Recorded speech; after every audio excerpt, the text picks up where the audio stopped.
Алтын Орданың ұлы ханы Жошының сенімді бас уәзірі болыпты. 7 жыл жер бетін шарлап, алыс сапардан оралған уәзірді хан шақыртып алып, көрген білгенін сұрапты. Саруалдың арығы деген жерде болдым. Ордалы құланның мекені екен. Үйірде бір келі ақсақ құлан бар. Оған ешкім жолай алмайды.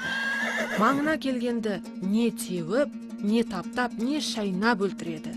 Әйтеуір сол адамды ажал қармайды екен, деді уәзір. Ханның қасында отырған баласы: «Оу, ақсақал, мен адамды жылқы не құлан теуіп өлтіреді дегенге сенбеймін», депті.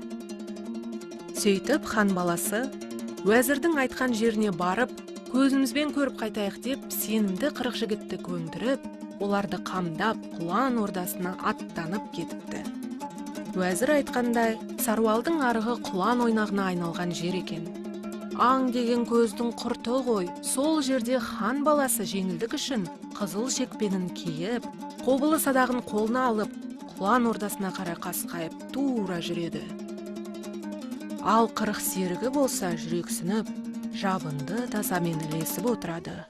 Хан баласының қарасын көрген құлан ордасы шоқтай болып үйіріледі де, ішінен бір ақсақ құлан бөлініп шығып, қарсы жүреді. Ол осқырына одағайлап, жерді тарпып жібергенде айналаны қап-қараңғы тұман басып кетеді.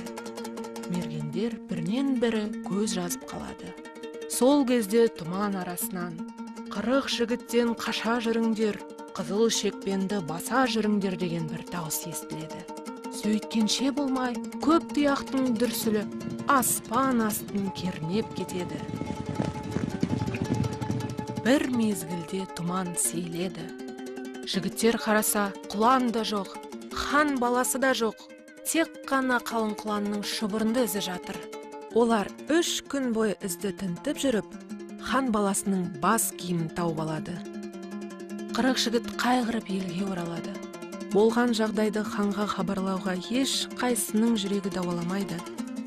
Хан болса, жігіттердің келгенін естіп, «Балам жазым болған-ау» деп уайым шегеді. Ол аласұрып: «Кімде-кім менің алдыма балаң өлді деп келетін болса, соның көмейіне қорғасын құйылады» деп жарлық етеді. Ел жұрт ханға баласының өлімін естіртудің еш амалын таба алмай дал болады. Сонда Ноғайлыдан шыққан Кетбұқа деген күйші нар тәуекелге бел буып хан сарайына келеді. Келсе, хан қайғыға қамалып теріс қарап жатыр екен. Күйші орданың ортасына тізе бүгіп, домбырасын тарта бастайды. Екпіндеп естілген сарынға хан елең етіп құлақ түреді. Домбыра үні оның көз алдына баласының арындап, құланды қойдай қайырып жүргенін елестетеді.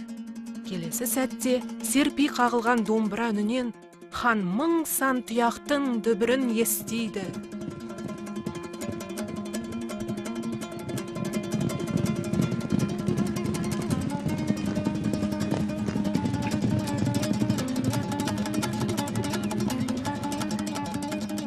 Хан басын көтереді. Кетбұқа енді домбырасына шымшымдап, бөлек сарын бөтен дыбыс қосып, ханның құлағына бір хабар еміс-еміс жеткендей болады. Бір уақытта домбыраға тіл біткендей: «Балаң өлді, Жошы хан, балаң өлді, Жошы хан» деп сарнап қоя береді.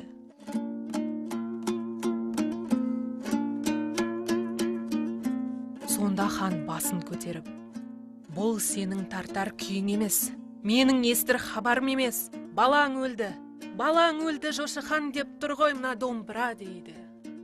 Сол уақытта Кетбұқа: «Тақсыр-ай, балаңыздың өлімін өзіңіз естірткеніңіз не болғаны?» деп уәж айтады. Мысы құрыған хан: «Қап, ауырлықты өзіме аударып кеттің-ау.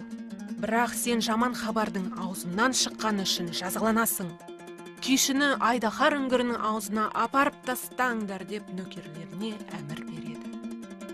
Ханның нөкерлері Кетбұқаның қолына домбырасын ұстатып, Айдаһар үңгірінің аузына әкеліп тастайды. Үңгірден адам иісін сезген Айдаһар шығып, Кетбұқаны жұтуға оңтайланады.